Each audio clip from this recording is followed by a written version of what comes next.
this is what a very happy Merawat sounds like. Do you want to know why? Let me turn the music down. I'm very happy today because I am actually looking at the shipping confirmation for my Pico 4 VR.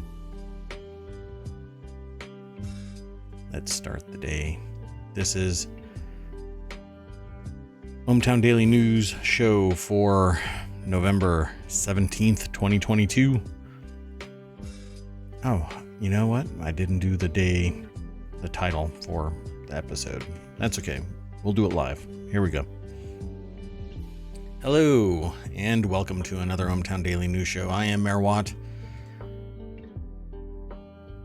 Should I become a VTuber?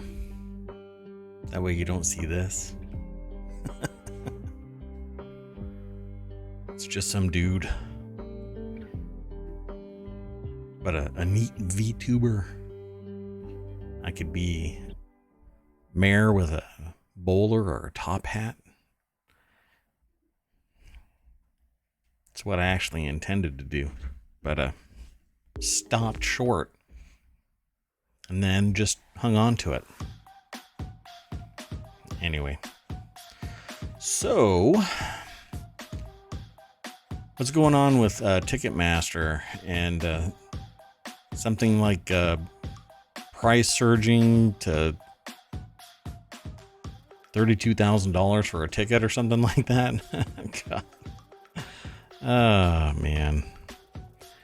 You know, I've had people back in the day, when I was in the startup community, people were all about, you're leaving money on the table, you're leaving money on the table. But man, this is so predatory. Scalping and people with money basically taking it from people that don't have the ability to afford it, but it's so predatory. Yet we tolerate it as a society. Oh, well. You know what you should do, right? Pull yourself up by your bootstraps. That's right. We should just all be like animals, you know? I'm not gonna wear a mask. If I cough on you and you die, you must be weak. Oh, it took me a week later to die? Well, that's just the way it is, I guess. No offense to anybody that might have an accent close to that. I'm just saying, it's a different accent than me, because I would never in a million years authentically say any of these things. Let's get into today's news. Squatters who took over a sanctioned Russian oligarch's mansion are told by a judge, hey, you can stay, and here's a beer. He didn't say the last part, or whatever the judge is. I don't know what the gender of the judge is. I guess they identify as a judge. Anyway, a house in Amsterdam owned by a sanctioned Russian oligarch, Arkady Volodych, was occupied by activists, and despite the Yandex billionaire's best efforts, a judge ruled that the squatters can say they can stay. Volodych is not the first sanctioned oligarch to have his European property overtaken. There again, did you just assume their gender? A court has ruled that a group of squatters who overtook the Dutch home of sanctioned Russian oligarch do not have to be evicted.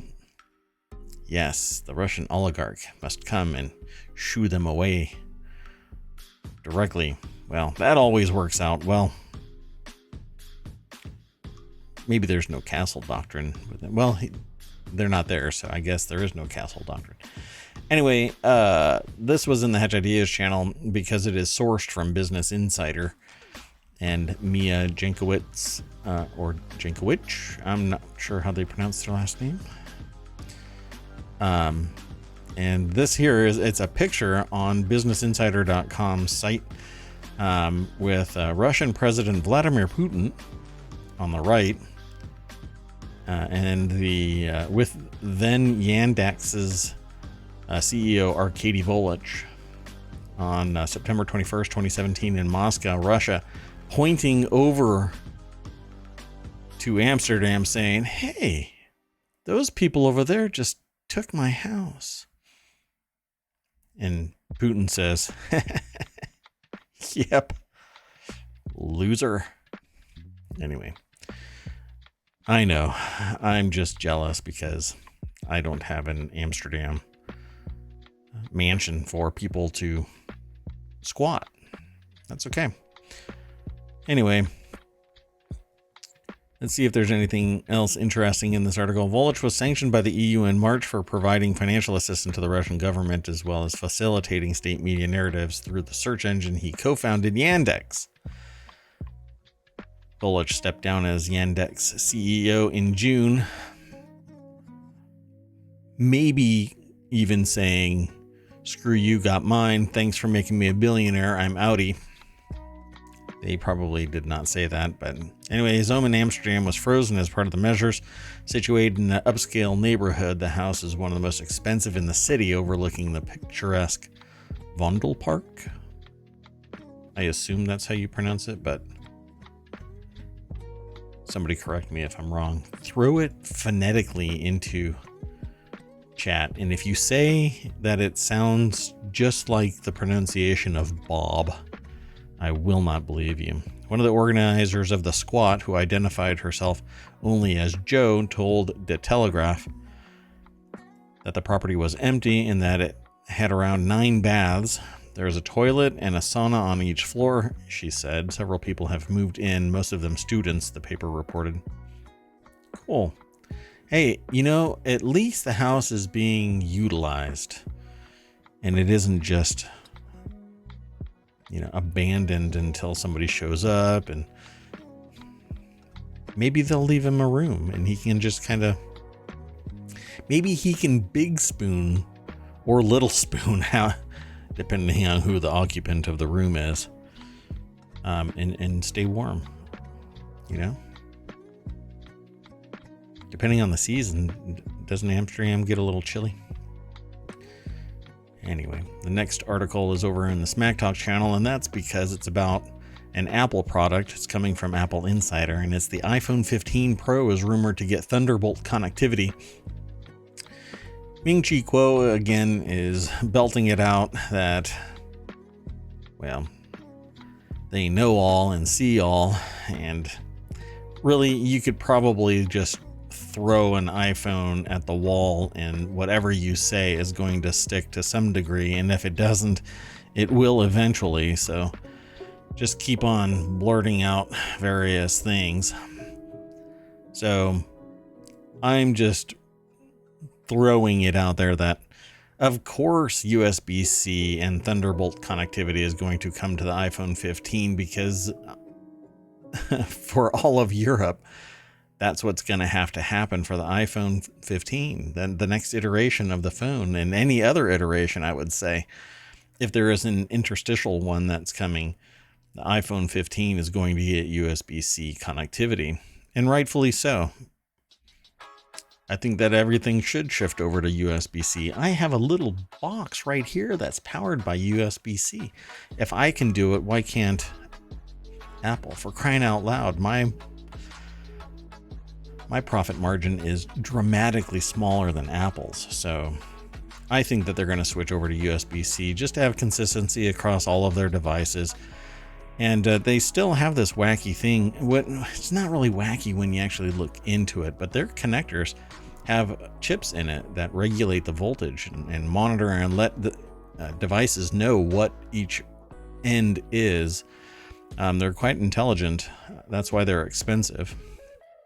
But if you take an Apple certified connector apart, it has a little chip in there that is actually making it a smart cable. At any rate, Ming-Chi Kuo is predicting that the Pro models might get speedy Thunderbolt connectivity. I think that all of them are going to get it. I am not much of, an oracle of Apple do's and don'ts. I pretty much rely on when it hits the market, then I can confirm that's what they're going to do, because you really never know. And why play this game of predicting? I mean, it's just kind of wannabe feather in their cap kind of thing. Mike Wertel over at appleinsider.com is who wrote this article, grabbing the tweet from Ming-Chi Kuo, the go-to, along with a few others. who say this and that about Apple products. Yeah, it's hard really to not predict that they're going to move over to USB-C at some point. And with the EU saying you got to do it, they're going to do it. Wednesday's tweets are not Quo's first prediction of USB-C on the iPhone 15 in May 2022. Quo discussed it as a real possibility for the first time. Shocker. So I'd say it's coming. My iPad has, or actually all of the iPads that I recently purchased have USB-C in them. So why wouldn't it be migrated over to every other iteration? If they can get the supply chain down, it makes economic sense in the US, and by force in the EU, they're going to switch to USB-C. It only makes sense. Literally sense. They just need the supply chain and the volume to be in place so that they can actually make the change globally. Let's move on to the next article. This one is over in the Aerith channel, which is about world building and Bandai Namco. What the heck just happened? I guess I was talking bad about a connector and my screen went blank on one of my monitors. I'm sorry. Whatever I said, computer, I'm sorry. I'll keep going. Bandai Namco announced a 2023 launch for Sword Art Online Last Recollection. The upcoming title represents the end of the alternate plot arc that started in 2013's Sword Art Online Infinity Moment and continued through Hollow Fragment, according to Denkegi Online. The storyline begins after the events of the anime's first season, occurring immediately after the administrator, quote unquote, administrator of the virtual reality MMO. Let me go over and finish this statement. 1 second. I don't know what this is all about.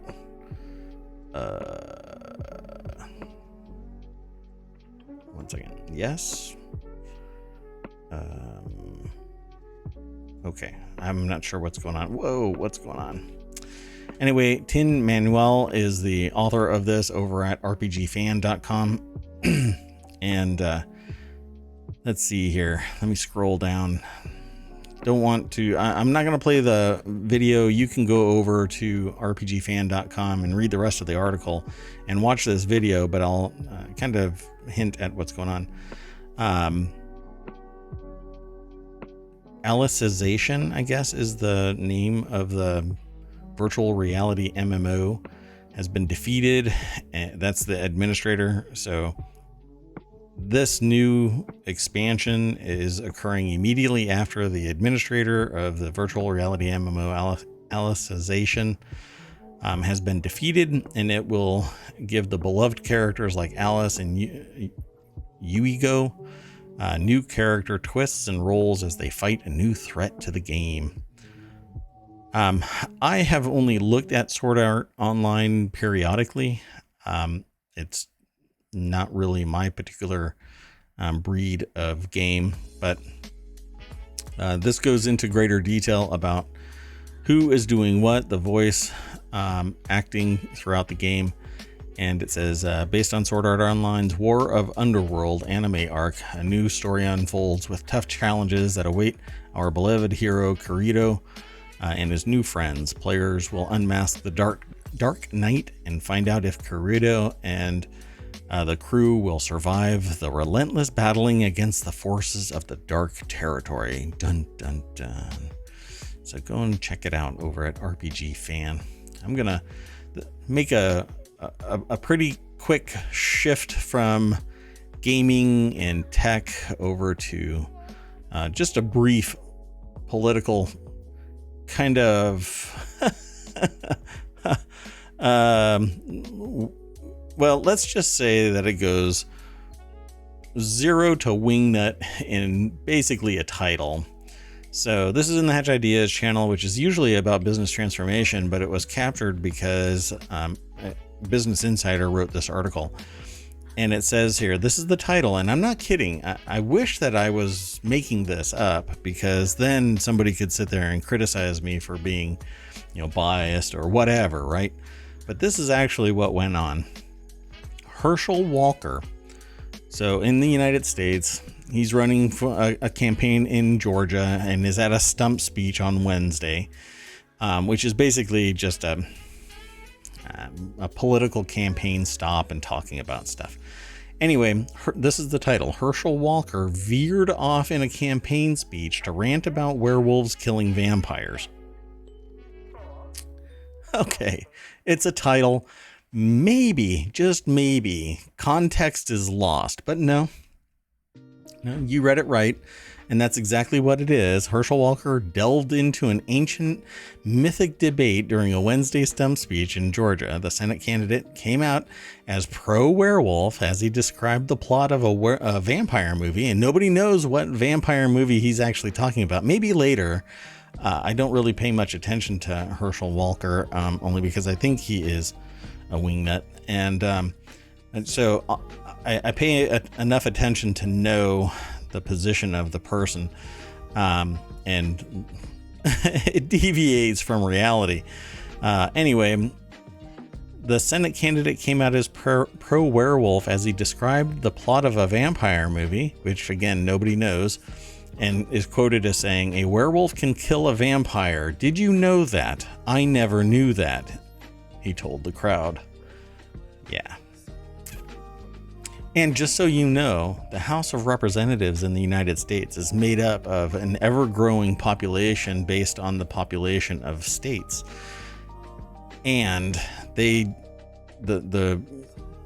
Republican Party took control, which is fine as long as the wingnut contingent, particularly politicians like Herschel Walker, are not the ones that are steering the ship, because at least you get some form of negotiation, discussion, right? Give and take, but not with the wingnut contingent.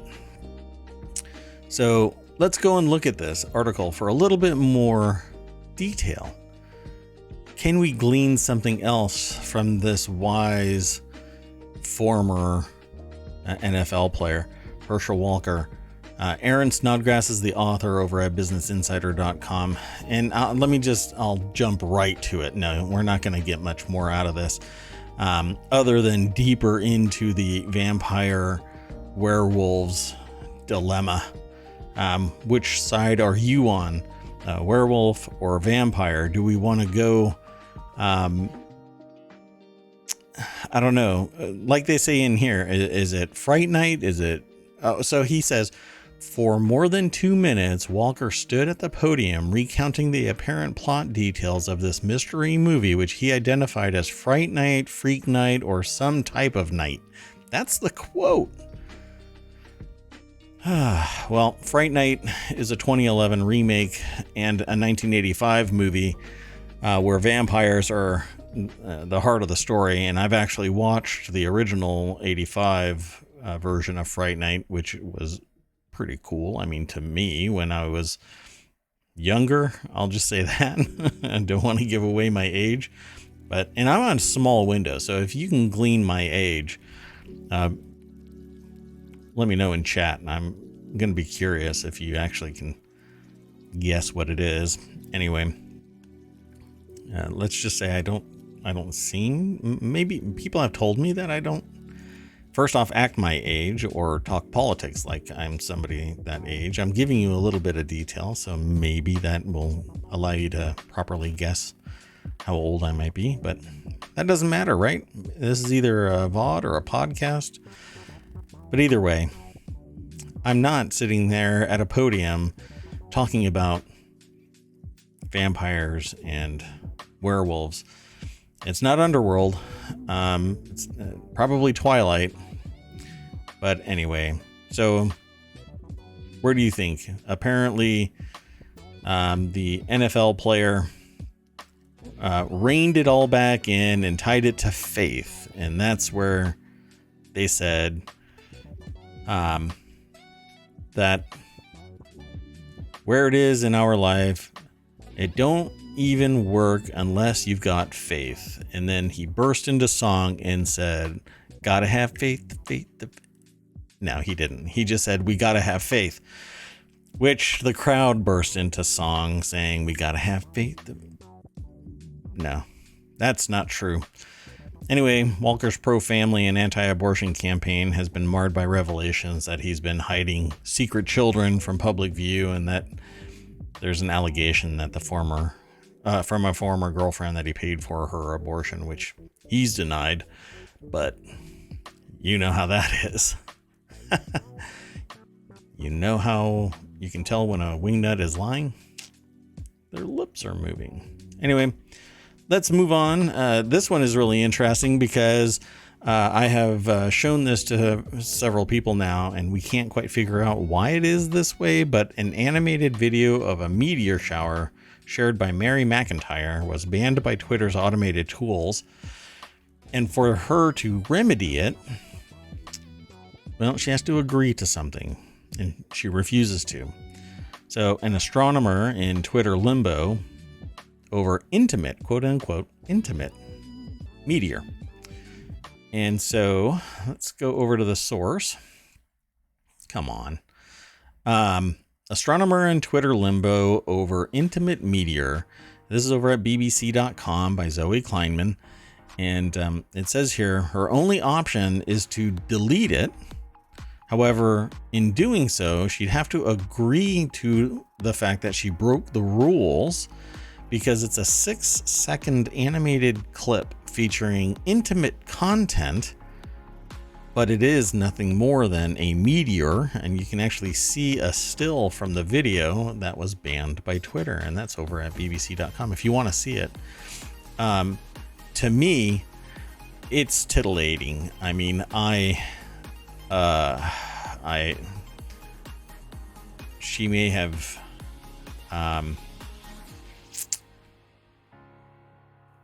she may have made it possible for me to find out that I am really excited by astrophotography, or astro video, as it were. So maybe Twitter is right, and her video is of intimate content.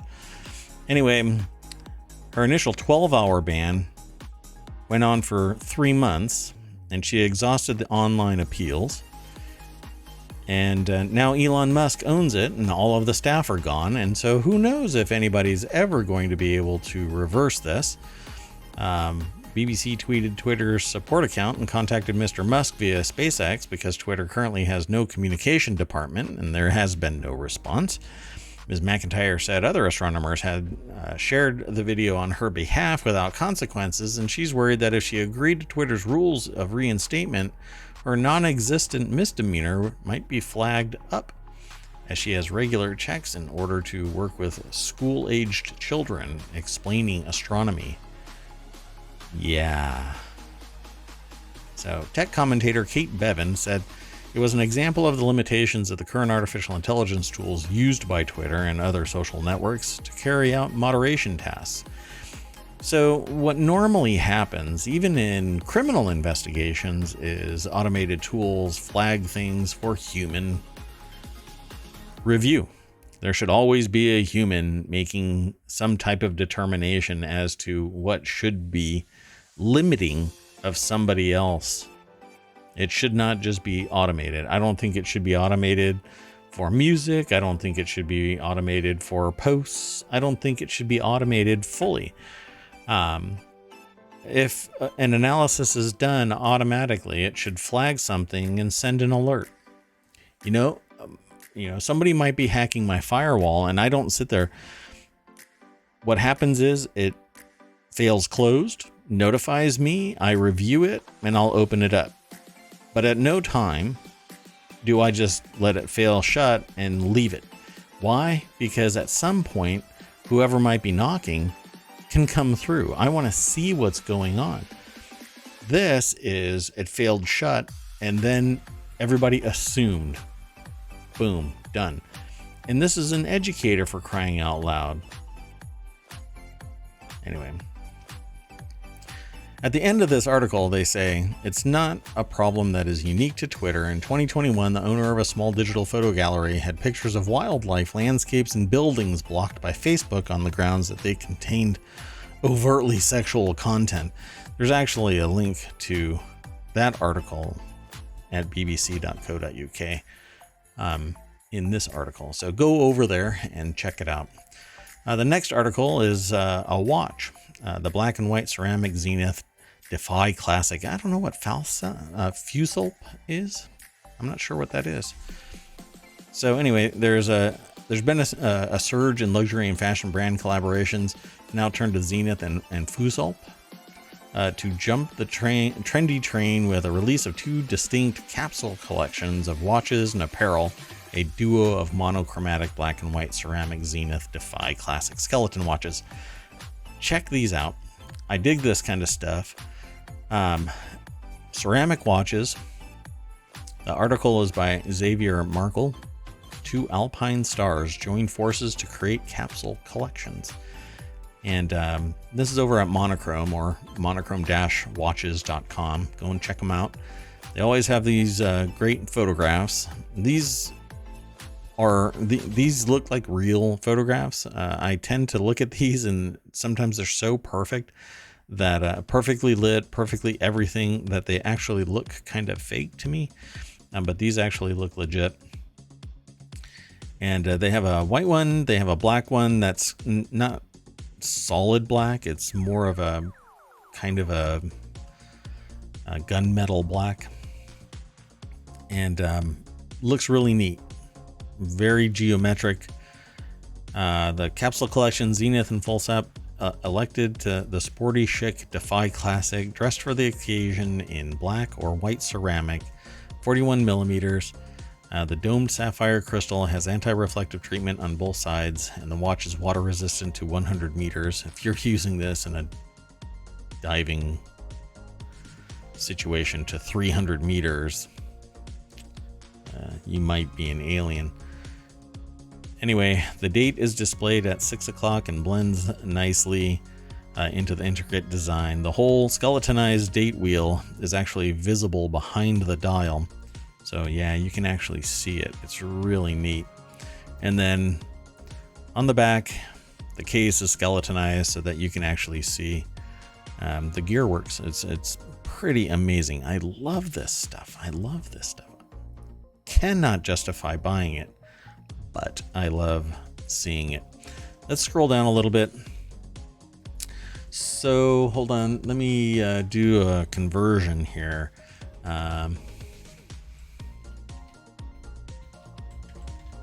Sorry if you hear me clicking. Oh wow, it's almost 1-to-1. I didn't know that the exchange rate. Anyway, it's 10,900 Swiss francs is just under 11,500 US dollars. For those of you who want to convert into freedom units. Pretty neat, y'all. It's pretty neat.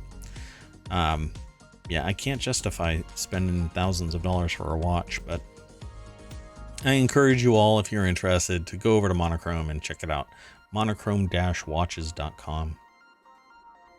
Next article is in the continuity report.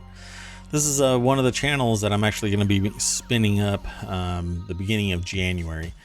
Amazon orders multiple Marvel Sony shows, beginning with Silk, Spider Society, that's one show, from Walking Dead alum Angela Kang.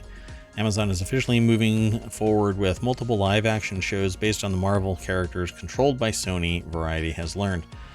The series under the deal will be Silk, Spider Society, which was developed by Walking Dead showrunner Angela Kang, along with Spider-Man Into the Spider-Verse producers Phil Lord and Christopher Miller. The article is over at variety.com by Joe Otterson, and it says the first series under the deal will be Silk, Spider Society, which was developed by the showrunner Angela King amongst others. It's part of a multi-year overall television deal that she signed with Amazon. Kang, Lord, and Miller all executive produce, along with former Sony boss Amy Pascal. It'll Debuted domestically on MGM Plus's linear channel, followed by a global launch on Prime Video. Guess I'll be waiting for it on Prime.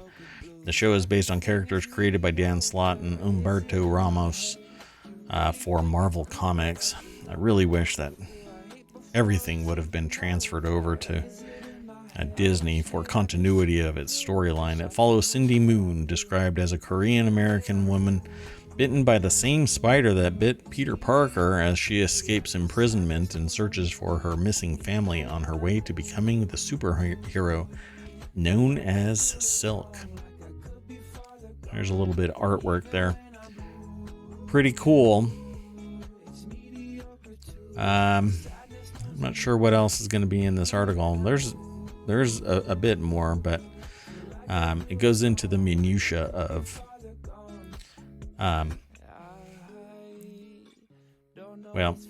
this Marvel order of multiple Marvel Sony, the Amazon order of multiple Marvel Sony shows. But it didn't seem to reference many others. Let's move on to the next one. This next article is The Word in Tech. General Motors says it will stop burning cash on electric vehicles by 2025. Right about now, I'd like to remind anybody that might be listening to this that if you type in my chat here at Twitch. Wow, my bandwidth just dropped.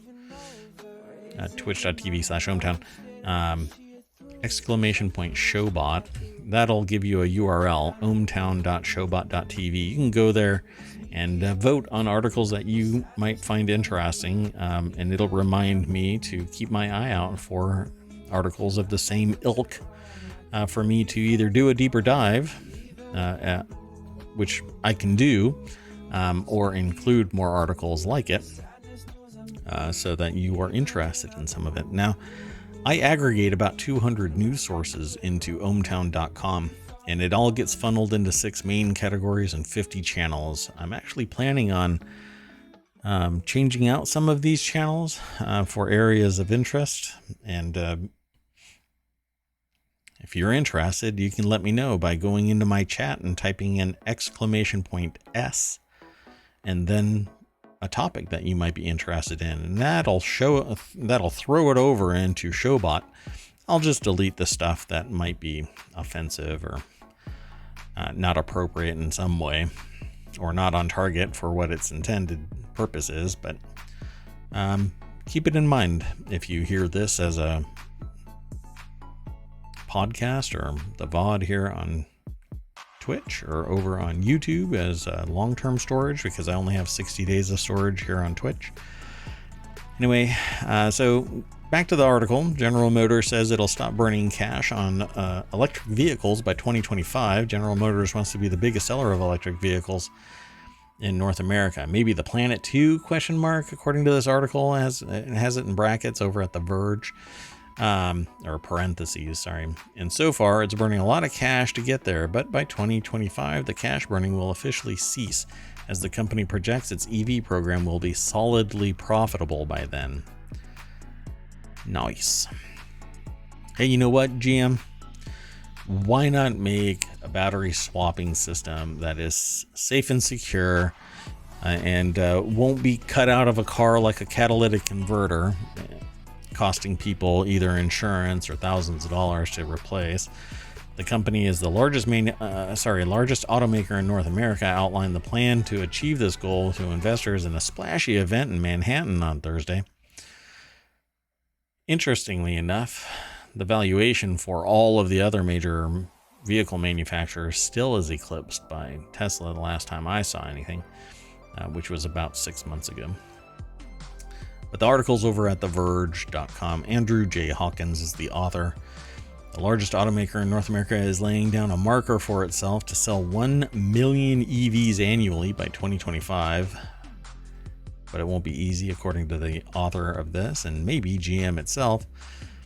To illustrate the point, it had a variety of electric models on display, including the stunning $300,000 fastback Cadillac Celestiq, which reminds me of the Derelique brand clothing line. Selling 1 million EVs a year will be no easy task, even for the nation's largest automaker. It took Tesla over a decade to hit that marker, but executives feel that they have a solid plan in place. Yeah, that's a big old car. That thing just looks like it should be automated driving and be able to just park just sideways, just slide over with those omnidirectional wheels, but it has regular standard wheels.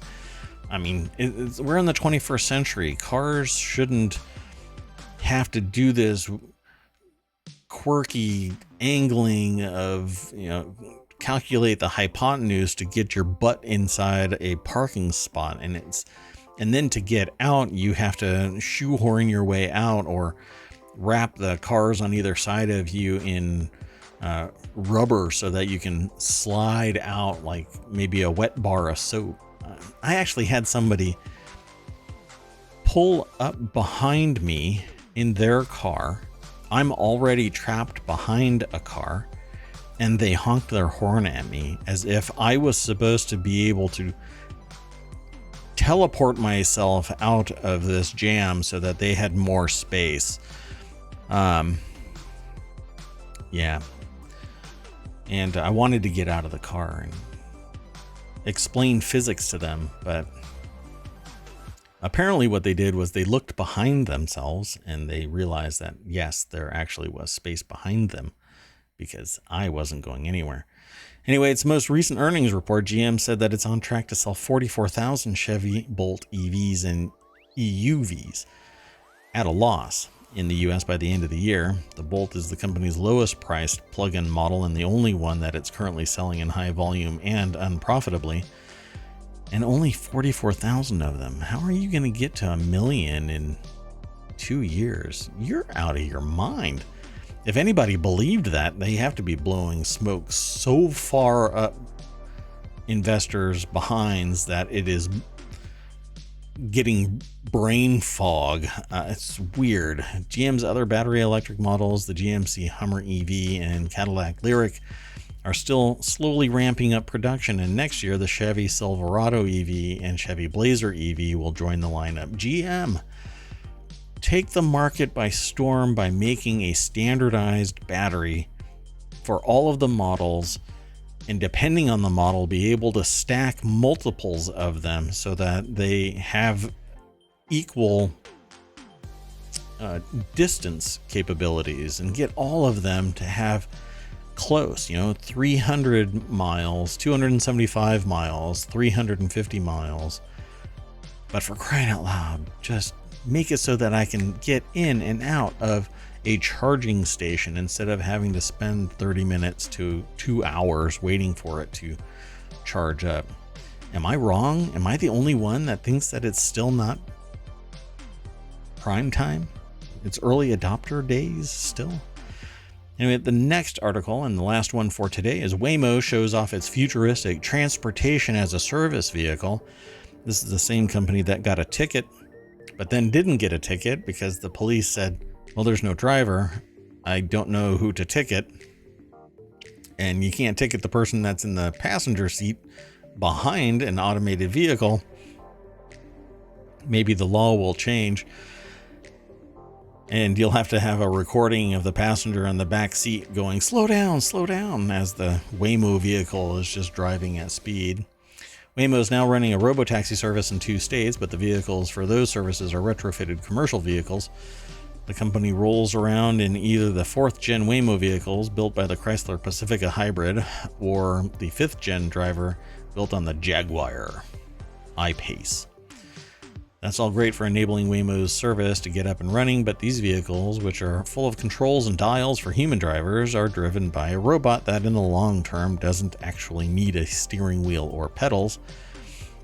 So for the second time now, Waymo is doing a ground-up design of a driverless vehicle without any of these useless legacy human controls, and then the cars are going to run us over when we don't pay respect to Borg. The Waymo Geely is it Geely? I hope it's not Geely. Geely. It's Geely collaboration. Features 4 sliding doors, no controls. I dig this. I really dig this. I want this. I would love to have this. Just get in the car and say, take me here, and it takes me there. I want one of these. But as I said in a previous episode, there's going to be Waymo automated cars driving around. The Waymo and Geely collaboration features 4 sliding doors and no controls. I'm out of control as it is. Pretty neat. They have a, they have a tweet here on the arstechnica.com site, and Ron Amadeo is the author of this article. Not much more to say about this. The car is being built with Geely Group's Zeekr brand and designed as an all-electric transportation as a service optimized vehicle.